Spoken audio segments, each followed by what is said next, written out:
శుక్లాంబరధరం విష్ణుం శశివర్ణం చతుర్భుజం ప్రసన్నవదనం ఛాయేత్ సర్వవిఘ్నోపశాంతయే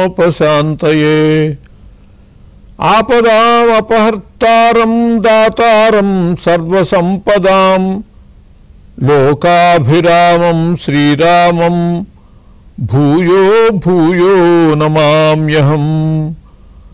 బుద్ధిర్బలం యశోధైర్యం నిర్భయత్వమరోగత అజాడ్యం వాక్పటుత్వం చ హనుమత్స్మరణాత్ భవేత్. యోగి ప్రేక్షకులకు స్వాగతం.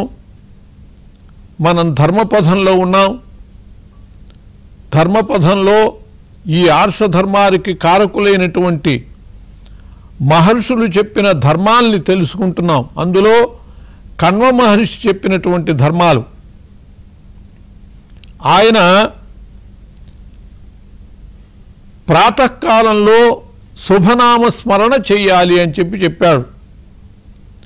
అంటే ప్రాతస్మరణ చేయాలి, భగవంతుణ్ణి స్మరించటం.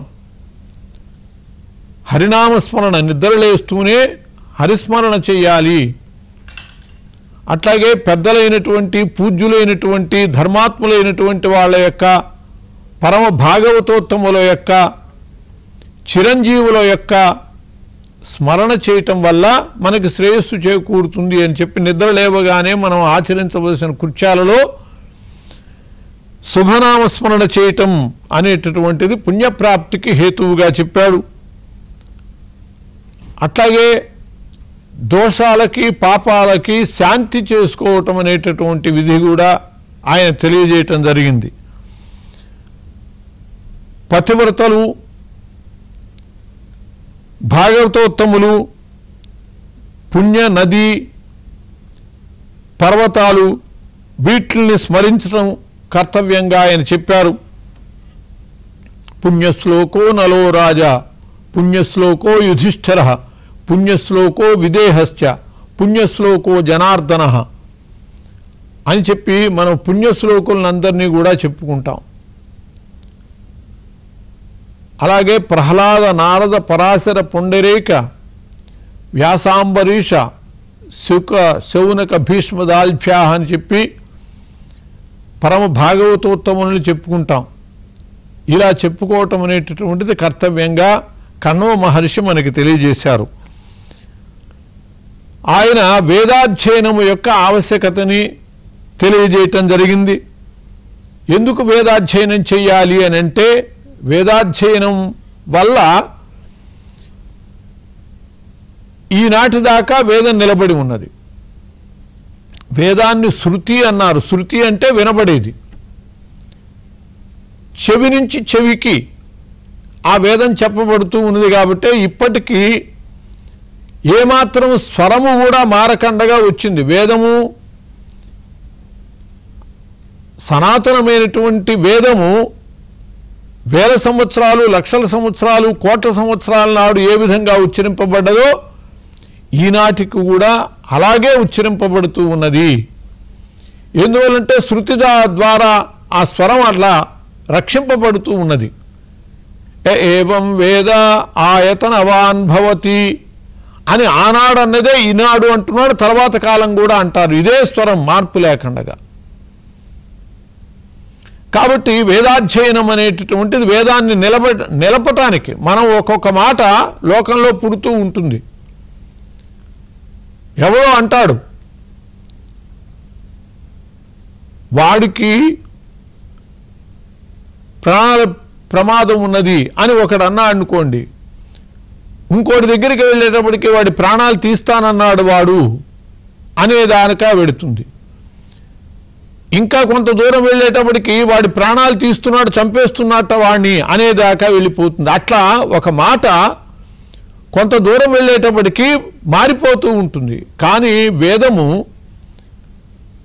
అలనాటి నుండి సనాతనమైనటువంటి ఏ కాలం నుంచి పరబ్రహ్మం నుంచి ఆ నిశ్వసితా వేదాహ అని చెప్పి ఆ పరబ్రహ్మము నుండి బ్రహ్మము నుండి ఏ విధంగా వేదాలు పుట్టాయో ఇప్పటిదాకా అట్లాగే ఉన్నాయి. దానికి కారణము వేదాధ్యయనమే. అందువల్ల వేదాధ్యయనము చేసి వేదాలని రక్షించుకోవాలని చెప్పి కణ్వ మహర్షి తెలియజేయటం జరిగింది. అలాగే శరీరము యొక్క అంతఃకరణ యొక్క శుద్ధి కోసమని యజ్ఞాలు చేయాలి అని చెప్పి కణ్వ మహర్షి సూచించారు. మహాయజ్ఞైశ్చ యజ్ఞైశ్చ బ్రాహ్మీయం క్రియతే తనుహు. ఈ శరీరము దేనివల్ల చేయబడుతుంది అంటే మహాయజ్ఞముల వల్ల, యజ్ఞముల వల్ల. యజ్ఞములే ప్రధానమైనటువంటివి అని చెప్పి కణ్వ మహర్షి చెప్పారు. ఆ యజ్ఞాలు కూడా ద్రవ్యాత్మకాలు, దేవతాత్మకాలు, త్యాగక్రియాత్మకాలు అని చెప్పి 3 రకాలుగా ఉంటాయి. అంటే సోమయాగం ఉన్నది, సోమేన యజేత అని చెప్పి ఆ సోమయాగము సోమము అనేటటువంటి ద్రవ్యము చెప్పబడినటువంటిది. అక్కడ ఆ యాగము ద్రవ్యము ద్వారా చెప్పబడుతుంది, సోమయాగము. అలాగే ఇంద్రయాగము ఉన్నది, ఇంద్రుడు అనేటటువంటి దేవత చెప్పబడ్డాడు అక్కడ. అట్లా కొన్ని యాగాలు ద్రవ్యాత్మకాలుగా, కొన్ని దేవతాత్మకాలుగా, కొన్ని త్యాగక్రియాత్మకాలు. యాగము యొక్క లక్ష్యమే త్యాగము. ఈ హవనము అనేటటువంటివి ఈ ఇన్ని రకాల తెలియజేయబడ్డాయి. వీటిలో చాలా భేదాలు ఉన్నాయి. పాకయజ్ఞాలు 7 ఉన్నాయి, సోమయజ్ఞాలు 7 ఉన్నాయి, హవిరి యజ్ఞాలు 7 ఉన్నాయి. ఈ ముఖ్యంగా 3 ఏళ్ళు 21 యజ్ఞాలు ప్రధానమైనటువంటి యజ్ఞాలుగా చెప్పబడ్డాయి. ఈ యజ్ఞ యాగాదుల వల్ల సదాచారపరుడైనటువంటి వాడు సత్ఫలితాన్ని పొందుతాడు, యాగాల యొక్క ఫలితంతో సద్గతుల్ని పొందగలుగుతాడు అని చెప్పి కణ్వ మహర్షి ఆ యాగముల యొక్క విశిష్టత, వాని యొక్క విధానము అవన్నీ కూడా చెప్పడం జరిగింది. నిత్యస్నాత సదాచార సదా వహ్ని సదా శుచి సదా తుష్ట సదా శాంత సదా సూయా వివర్జిత బ్రహ్మమేధ క్రియా శుద్ధ పూర్వతుల్యో భవత్యపి అని చెప్పి ఆయన మనుష్యుడు ఎలా జీవించాలి, ముక్తిని పొందటానికి, సద్గతిని పొందటానికి కారణంగా మనుష్యుడు ఎలా జీవించాలో ఆయన కణ్వ మహర్షి చెప్పారు. నిత్యస్నాత, నిత్యస్నాతుడై ఉండాలి, చక్కగా స్నానాది విధులు సక్రమంగా నిర్వర్తించేటటువంటి వాడై ఉండాలి. స్నానమూలా క్రియా సర్వాహ అని చెప్పబడ్డది కాబట్టి ఏ క్రియ అయినా స్నానంతోనే మొదలయ్యేటటువంటిది కాబట్టి నిత్యస్నాతుడు కావాలి. ఈ నిత్యస్నాతత్వం అనేటటువంటిది త్రిశవణ స్నానం. సవనము అంటే యజ్ఞం, 3 వేళలా చేసేటటువంటి యజ్ఞము సంధ్యావందనాధికం. ఈ కారణంగా 3 వేళలా స్నానం చేయాలి అని చెప్పి త్రిశవణ స్నానం చెప్పబడుతోంది.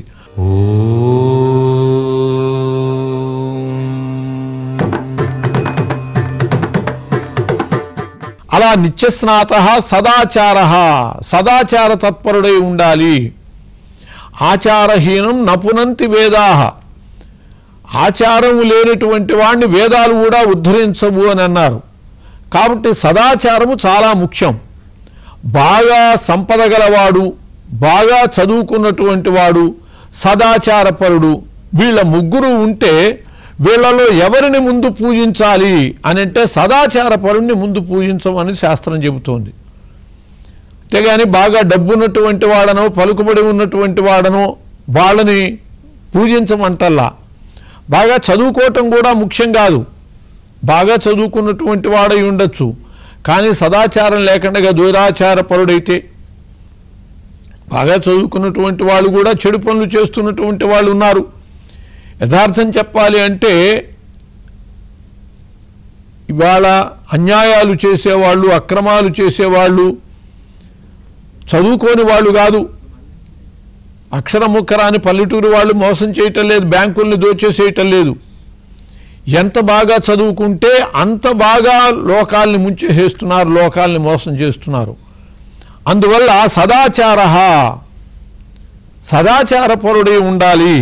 సదా వహ్ని, ఎప్పుడూ వహ్ని అంటే యజ్ఞకార్యం, అగ్నికార్యం చేసేటటువంటి వాడై ఉండాలి. నిత్యాగ్నిహోత్రిగా ఉండాలి. సదా వహ్నిః సదా శుచిః, ఎల్లప్పుడూ కూడా శుచిగా ఉండాలి. అంతఃశౌచము బహిఃశౌచం, ఆభ్యంతర శౌచం. అపవిత్రః పవిత్రో వా సర్వావస్థాంగతోపి వా యస్మరేత్ పుండరీకాక్షం సబాహ్యాభ్యంతర శుచిః. అది ఆ శుచి, సదా శుచిః, ఎప్పుడూ శుచిగా ఉండాలి. మనం స్నానం చేసి వచ్చాక కూడా ఏ రూపంలోనైనా అశుచి ఏర్పడుతుందేమో అని చెప్పి మనం పుండరీకాక్ష స్మరణ చేసి శుచి అవుతాం. తప్పకుండా సంధ్యావందనానికి మొదట్లో ఈ శ్లోకం చదువుతారు.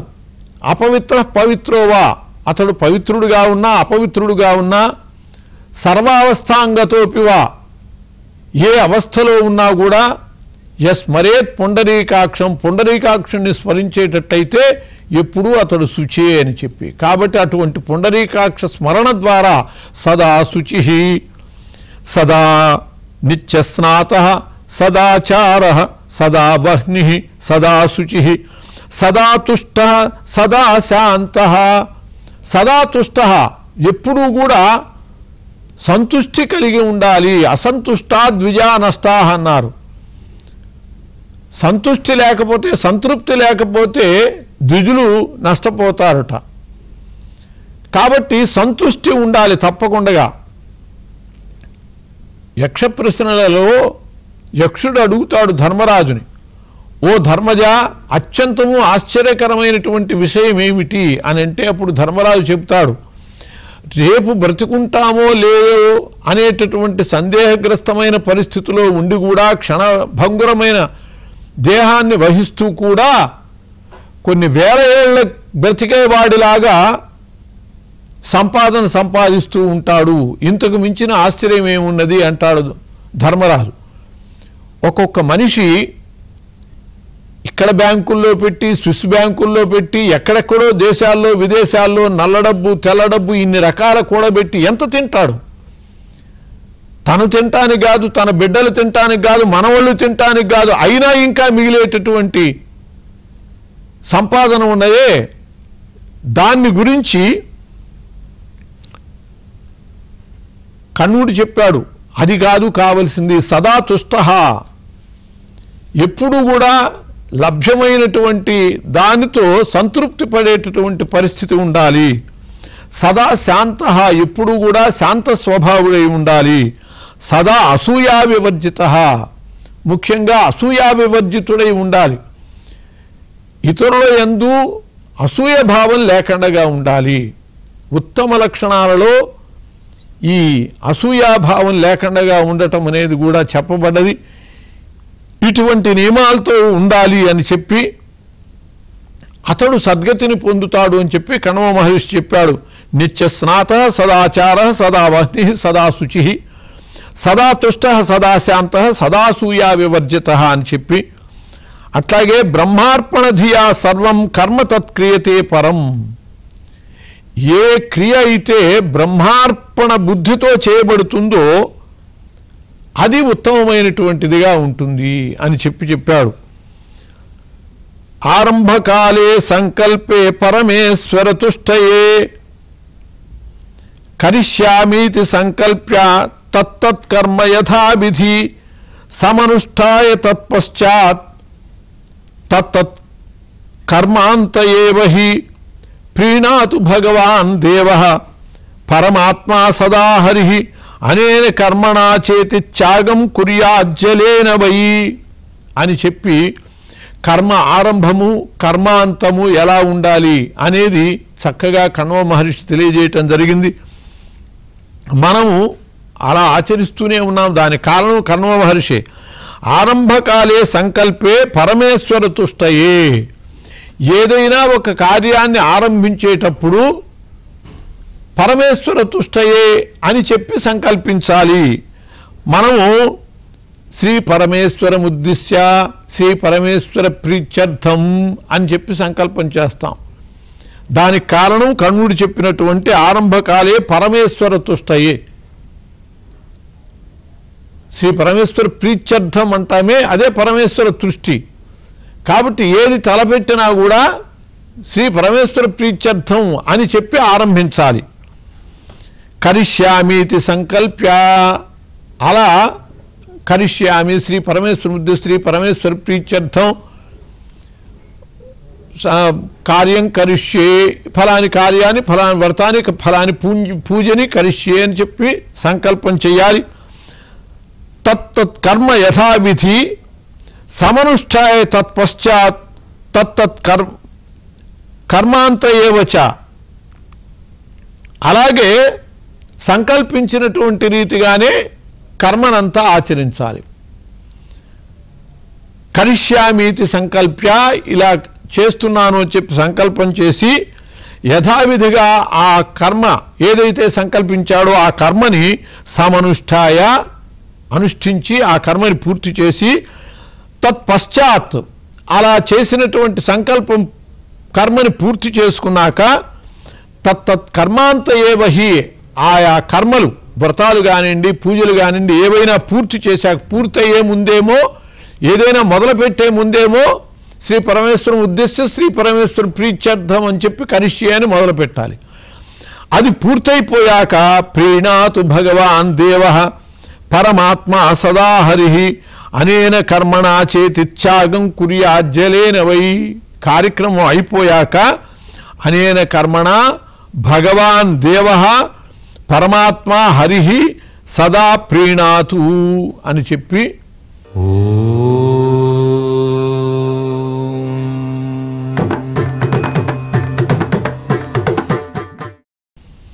ప్రీణాతు భగవాన్ దేవ అంటే భగవాన్ దేవ ప్రీణాతు అని చెప్పి జలేన వై కుర్యాత్, త్యాగం కుర్యాత్, నీళ్ల సమర్పణతో నీళ్ల ద్వారా త్యాగము చెయ్యాలి అని కణవ మహర్షి చెప్పాడు.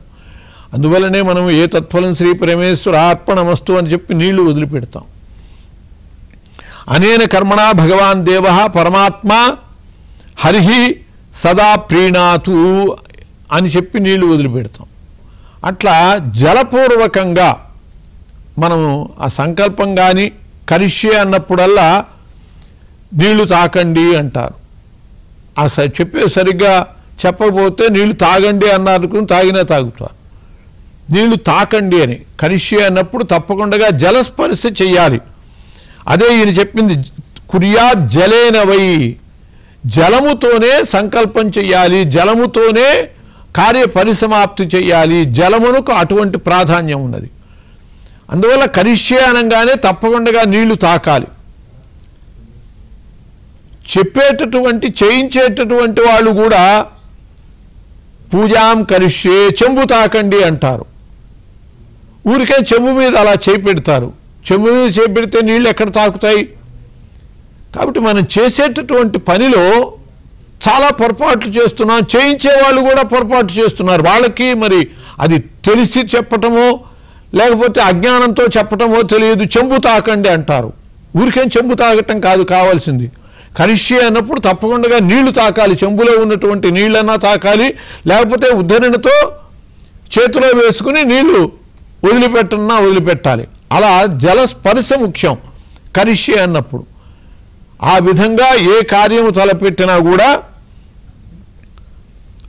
శ్రీ పరమేశ్వర శ్రీ పరమేశ్వర ప్రీత్యర్థం వ్రతారంభం కరిష్యే, పూజారంభం కరిష్యే, కర్మ కరిష్యమాన అని చెప్పి అట్లా దేనికైనా కరిష్యే అని చెప్పటం. అట్లాగే ఏతత్ఫలం శ్రీ పరమేశ్వరార్పణమస్తు అనేన కర్మణ భగవాన్ ప్రీణాతు అని చెప్పి అలా భగవత్ ప్రీత్యర్థము కూడా జలస్పర్శ చేయాలి. ఆరంభంలో చివరిలో కూడా త్యాగం కుర్యా జలేన వై అని చెప్పబడ్డది. కాబట్టి అట్లా జలము ద్వారానే త్యాగము చేయటం కణవ మహర్షి చెప్పాడు. ఈ రకంగా మనం నిద్ర లేచినప్పటి నుంచి ఏది చదువుకోవాలి, ఏది ఆచరించాలి అని చెప్పాడు. అట్లాగే యజ్ఞములు నిర్వహించవలసినటువంటి విధానం చెప్పాడు. గృహస్థుడైనటువంటి వాడు ఎలా ప్రవర్తించాలి, త్రిశమణ స్నానం చేసి ఎలా ఆచరించాలి అనేటటువంటి చెప్పాడు. ఈ విధంగా ధర్మార్థ కామ మోక్షములు చతుర్విధ పురుషార్థాలు సాధించటానికి కావలసినటువంటి మార్గాలన్నీ కూడా కణవ మహర్షి తెలియజేయటం జరిగింది. ప్రత్యక్షంగా పరోక్షంగా కూడా కణవ మహర్షి అనేక రకాల ధర్మాలు చెప్పాడు. శకుంతల జీవితం ద్వారా ఆశ్రమ విధానం, ఆశ్రమంలో వాళ్ళ యొక్క జీవన విధానము ద్వారా ఆయన కులపతి కణ్వుడు అనేటటువంటి ఆయన అందరూ కూడా కొన్ని వేల మందిని ఆయన పోషిస్తూ వాళ్ళందరికీ కావలసినటువంటి ఏర్పాట్లు చేస్తూ వాళ్ళకి ధర్మాలు తెలియజేస్తూ అట్లా నడిపించినటువంటి వాడు కాబట్టి ఆయన కులపతి అని అన్నారు. కొన్ని వేల మందికి తిండి పెట్టి చదువు చెప్పేటటువంటి వాడు కులపతి అవుతాడు. అలా కణ్వ మహర్షి కులపతిగా చెప్పబడ్డాడు. బ్రహ్మచారిగా ఉండి కూడా ఆయన జీవితాంతం బ్రహ్మచర్యంతోనే ఉన్నాడు, వివాహం చేసుకోలేదు. కానీ ఒక గృహస్థుడు ఏ విధమైనటువంటి మనస్థితితో ఉంటాడో ఆ విధమైనటువంటి మనస్థితి తెలిసినటువంటి వాడయి కూతురుని అత్తవారింటికి పంపేటప్పుడు మన తల్లిదండ్రులు ఈ కాలంలో నిజంగా చెప్పాల్సిన రీతిగా చెప్పటల్లా, గృహస్థులై కూడా చెప్పటం లేదు. ఆయన కేవలం బ్రహ్మచారి కూడా కూతురికి అలా జాగ్రత్తలు చెప్పి పంపాడు.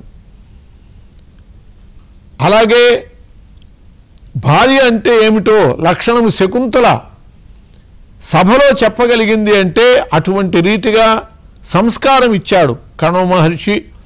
అటువంటి కణ్వ మహర్షి ఋషులలో ప్రఖ్యాతుడు. ఆ కణ్వ మహర్షి చెప్పినటువంటి ధర్మశాస్త్రాన్ని అనుసరించి, కణ్వ స్మృతిని అనుసరించి మన జీవన విధానాన్ని మలుచుకోవటం ద్వారా ఉత్తమమైనటువంటి జీవితాన్ని పొందాలి అని చెప్పి పెద్దల యొక్క ఆశయం. ఆ తర్వాత పులశ్చ మహర్షి అని చెప్పి మరో మహర్షి ఉన్నాడు.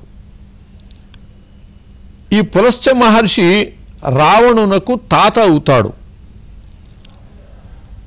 బ్రహ్మదేవుడు తన సంకల్పంతో కొందరిని సృష్టి చేశాడు. సనక సనందనాదులు అంటారు. సనకుడు, సనందనుడు, సనాతనుడు, సనత్సుజాతుడు అని చెప్పి సనత్కుమారుడు, సనాతనుడు, సనకుడు, సనందనుడు అనేటటువంటి వాళ్ళు సనక సనందనాదులు, వీళ్ళు నలుగురు కూడా బ్రహ్మ మానసపుత్రులు. వీళ్ళని సృష్టి చేశాడు తన మనస్సు నుంచి. సృష్టి చేసి వీళ్ళని తన సృష్టి కార్యానికి సహకారం చేయమన్నాడు. సృష్టి కార్యానికి సహకారం చేయాలంటే ఏం చేయాలి? పెళ్లి చేసుకుని సంతానాన్ని కని ఈ సృష్టిని పెంపొందించాలి. అలా వాళ్ళకి ఆదేశం చేస్తే వాళ్ళు బ్రహ్మ మాట వినల.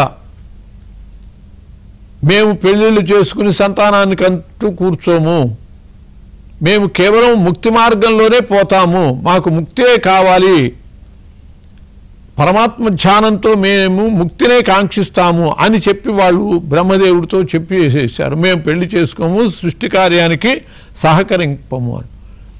దాంతో బ్రహ్మదేవుడు వాళ్ళని శపించాడు, మీరు కలకాలం ఇలాగే ఉంటారు అని.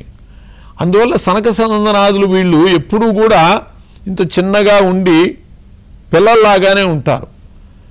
అలా పిల్లలలాగా ఉండటం వల్లనే జయ విజయులు వైకుంఠం దగ్గర ద్వారపాలకులైనటువంటి జయ విజయులు వీళ్ళ పిల్లలే అనుకునే పోండి అవతలకి పోండి అని చెప్పి నెట్టేసి చివరికి శాపం పొందటం జరిగింది.